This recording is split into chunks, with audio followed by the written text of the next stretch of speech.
A few weeks back, I had done this video on Mumbai city, and it was kind of like a first-timer survival guide to the city, little things that you should know. And in the comment section, everyone was like, "Arey, if you've done Mumbai, then Delhi can't be far behind." I'm not a Delhi girl, so what I did do is ask a whole bunch of my friends from Delhi who happen to live in this city, and I got them to make like their list of these little things that you should look out for if you are visiting the capital city. Whenever you're visiting a city, the first thing that you're always going to want to check out is the weather. And Delhi has extreme temperatures. The summers are like blistering hot. It goes up to like 48 degrees. And on the other end, the winters get really, really cold, and it can even go up to like 0 degrees. So depending on the time of the year that you're traveling, you should be prepared for pretty extreme temperatures.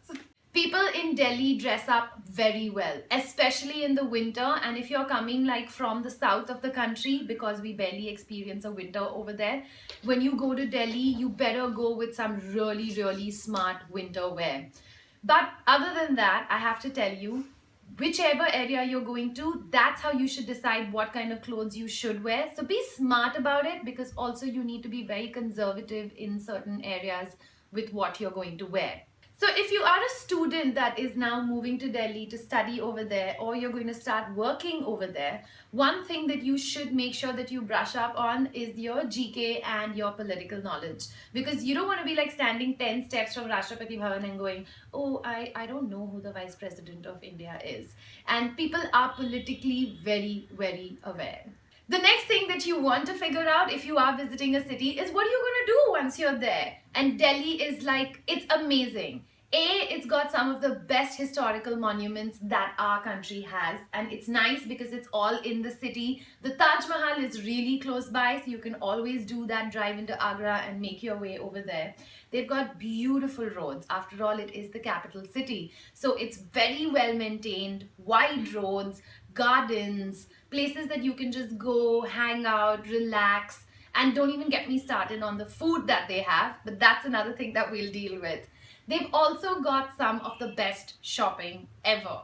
If you can bargain in Sarojini Market and get the price down, you can bargain anywhere else in the world. So now I'm going to give you like a slight geographical layout on Delhi.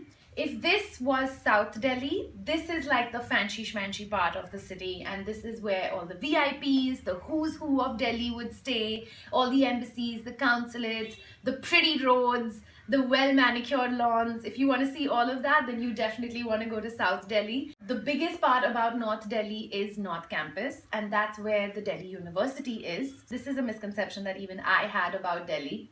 Gurgaon and Noida is not Delhi. It's considered as NCR, and NCR actually has like 20 other districts that belong to it. So how do you get around in Delhi? Because it's quite spread out.